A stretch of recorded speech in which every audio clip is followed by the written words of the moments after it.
Welcome to Travel with Sean. I'm Sean, and in this episode, we're going to explore the Marienberg Fortress in Würzburg. In German, it's called Festung Marienberg. There are several ways to get to the Marienberg Fortress.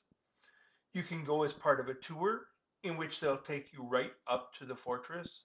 You can take a cab, which will get you part of the way up the hill, or you can walk. We chose to walk from our hotel. I recommend walking to the fortress if you can.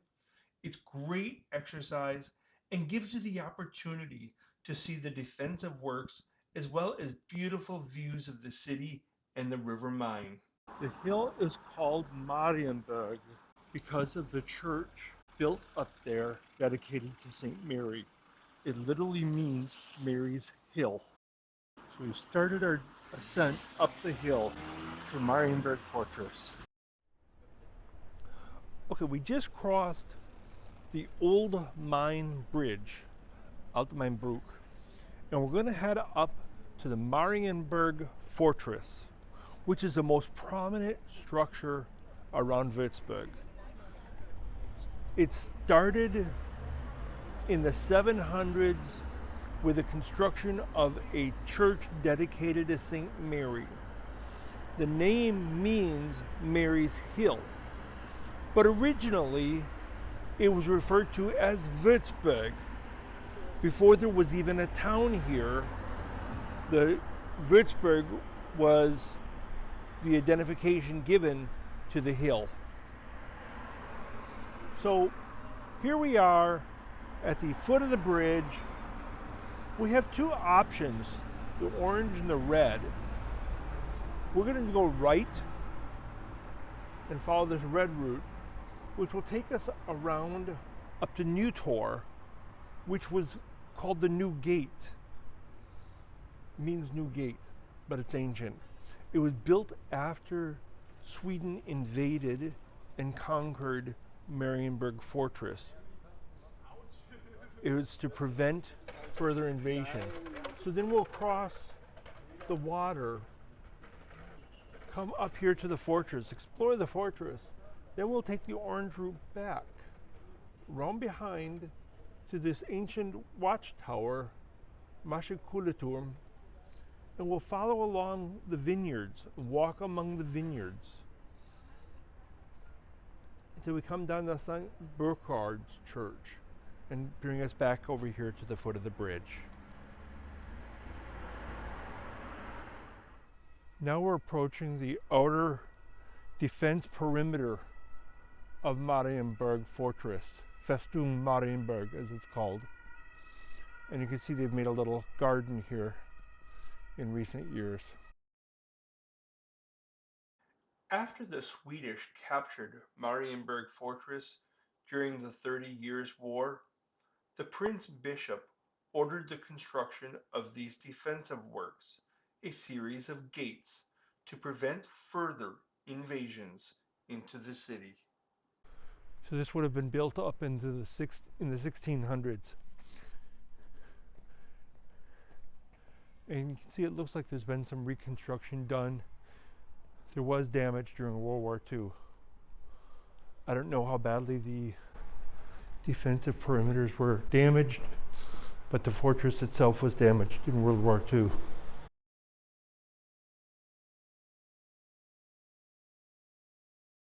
Then we come back out to regular city.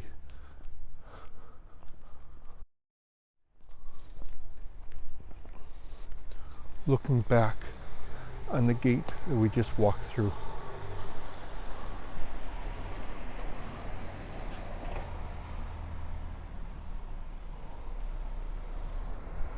So we've come upon Zeller Tor, which is Zeller Gate.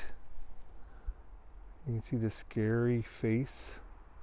It's supposed to scare people away. Coat of arms.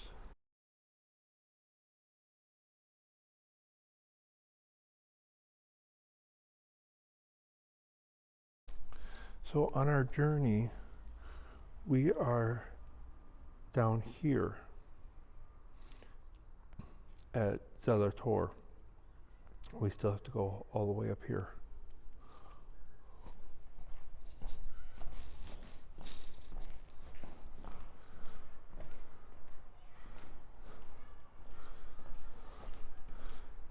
And these little windows were for rifles or crossbows for defense. Walking up to Marienberg allows you to walk through the gates and see them up close. It also brings you up to several parks and artistic designs along the way, like this pole of faces. Look at all the different faces that somebody took time and carved into this pole. This rock monument was a gift from their sister city in Africa. I'm not sure what to make of this man. Let's climb up the stairs and get a little closer. Going in for a closer look. It appears to be a place for reflection, a place to relax along the way on your journey to Marienberg. Now I continue up the stairs as I'm getting closer to the Marienberg Fortress. It's quite a climb up the hill. Okay, so we're on the outer perimeter of the fortress. We were down here a little bit ago, so we should be right here. But up here is the actual fortress. So we still have a little ways to go. Now we've come to the outer Hochberger Tor. Immediately above the door, we will see an image of the Prince Bishop who reigned at that time, with his coat of arms above that. You will notice that the pillars on each side resemble cannon barrels. That was intentional to represent an image of power and strength. The pillars bear the images of St. John on the left and St. Philip on the right. The Prince Bishop considered them to be his personal saints. This was one of the last fortifications built, which was around 1708. The gates were not all built at the same time. After we pass through this gate, we will come to the inner Hochberger Tor, built in the 1680s. So we're exploring the Marienberg Fortress in Würzburg. It's in German called Festung Marienberg.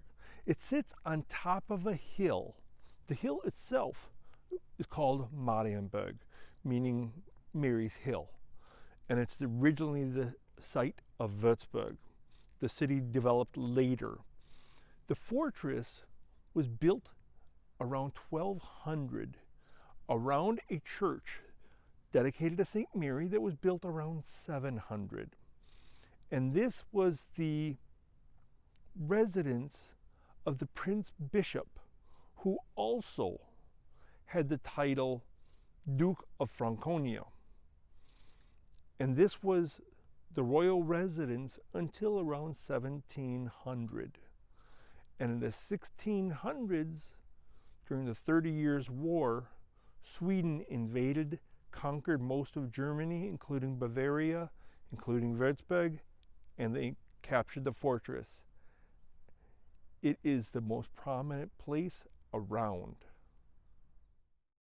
This sign is for the Marienberg Museum and the Museum of Franconia. All of these you see here were built to be defensive bastions named Mars, Bellone, and Niederwall. Hundreds of years ago, there was also a moat and a drawbridge here. The inner Hockerberg Tor could also be closed and barred shut. Above it is a coat of arms for the ruling Prince Bishop at that time.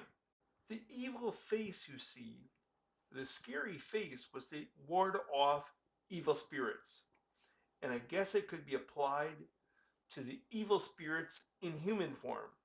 Scare off people who mean ill will. As we pass through the gate, we have to be aware and cautious that tour buses are allowed to drive through here, and there may be bicycles, although we were fortunate not to encounter either one. The morning that we walked here, it was pretty foggy, so sometimes the visibility was not so great. But ahead in the distance, you can see a tower.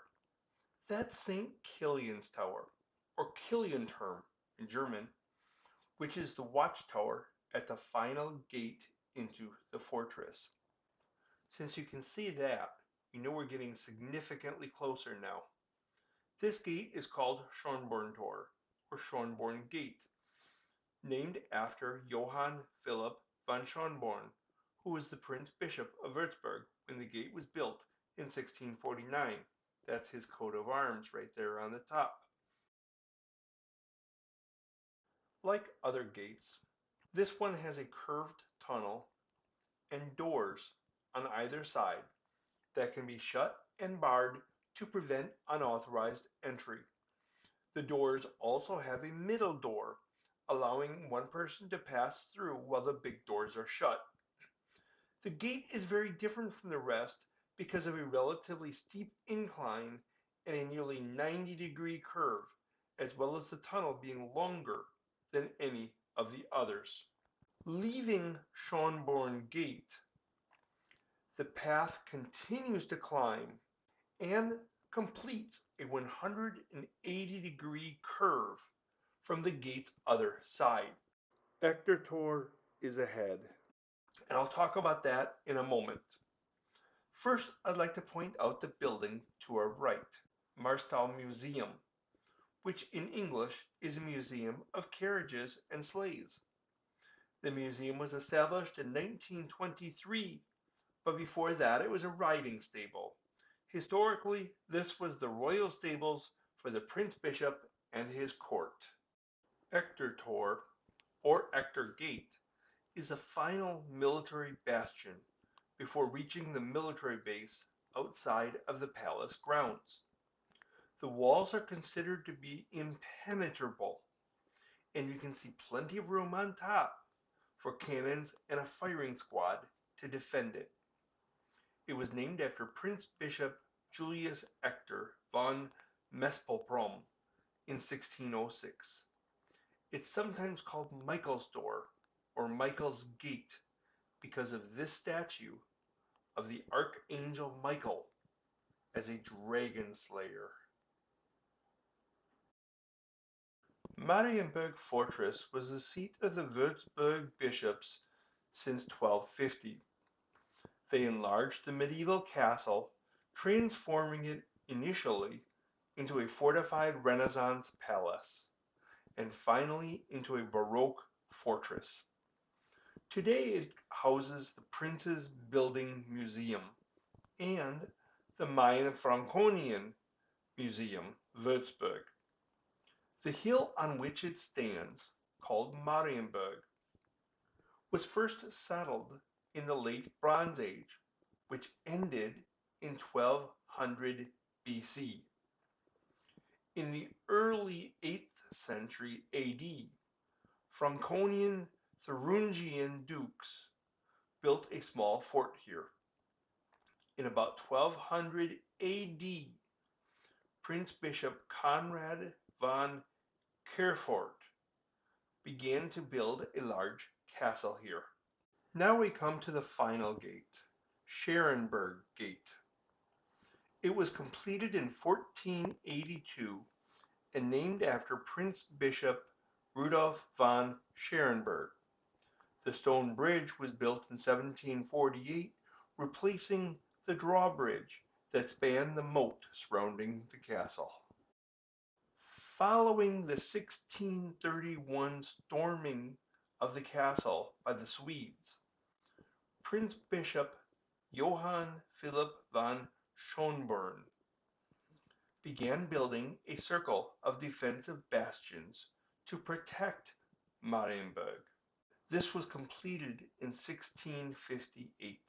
In 1712, Emperor Charles VI was hosted here by the Prince Bishop. This was the last time a Holy Roman Emperor visited Marienburg. Shortly after, in about 1719-1720, the court of the bishops moved into a palace on the other side of the Main River, and that was later replaced by today's Würzburg residence. After that, Marienburg lost all of its religious and royal significance and was strictly a military structure. The fortress was nearly destroyed by the 1945 fire resulting from World War II, and reconstruction was finally completed in 1990. This is a map of the Marienberg Fortress, Festung Marienberg, as you see up on top. We are standing right here. In front of me, this tall tower is the keep, which would be where they stored gunpowder, ammunition. To the left of it, St. Mary's Church. Although there's no record of when the keep was built, it is traditional for castles to have a keep for storing weapons, ammunition, and to serve as a watchtower, so it likely was built early on. It also had another purpose, which was a dungeon, a prison, which was below where you see me standing. Very little light came in and very little air, just what snuck in through the bricks.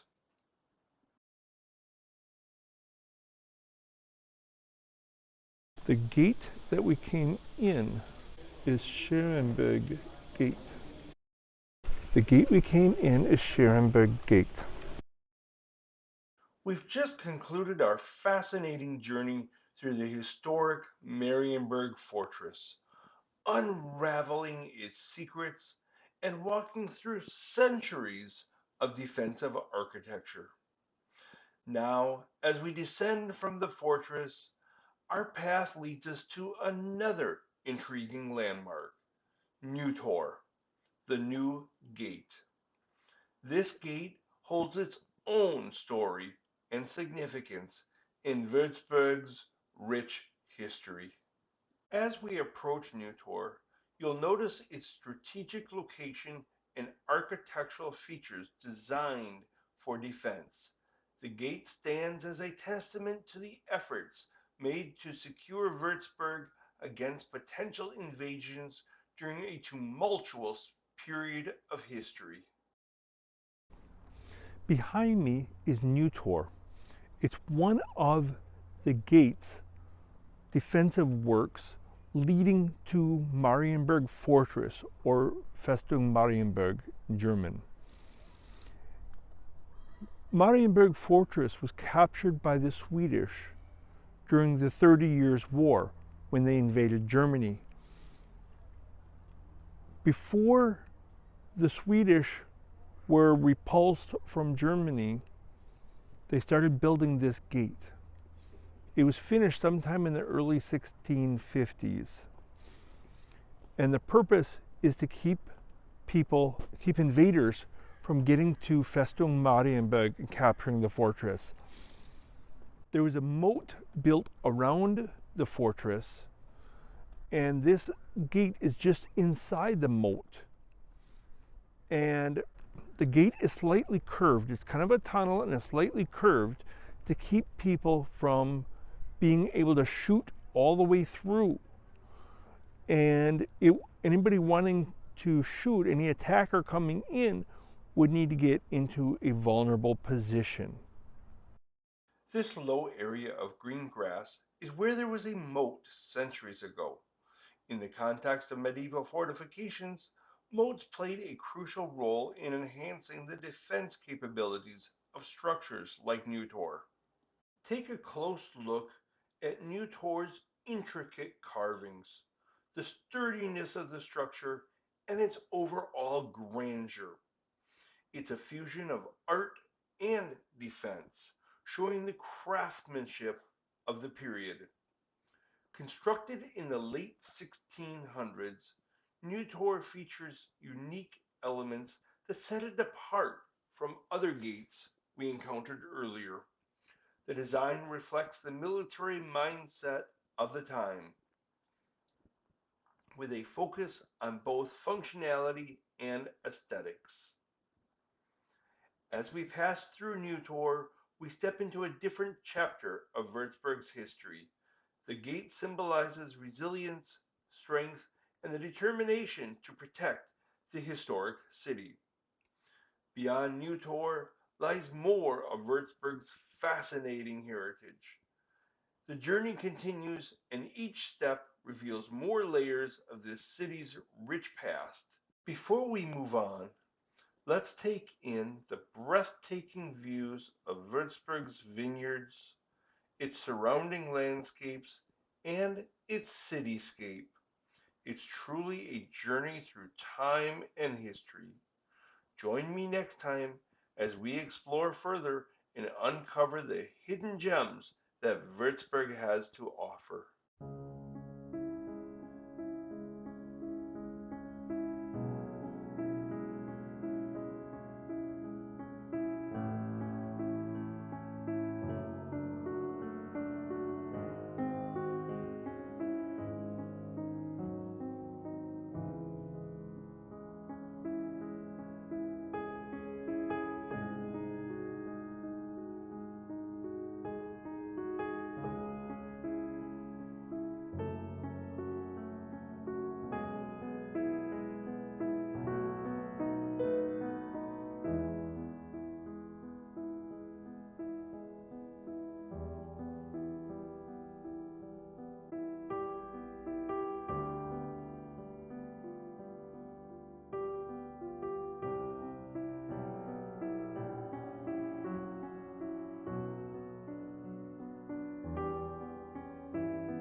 Thanks for watching. If you like what you saw, give me a thumbs up. Don't forget to subscribe down below. Subscribing, give me a thumbs up, leaving a comment, all help me grow my channel. I appreciate your comments. I appreciate your support. Until next time, tschüss, auf Wiedersehen, bye bye.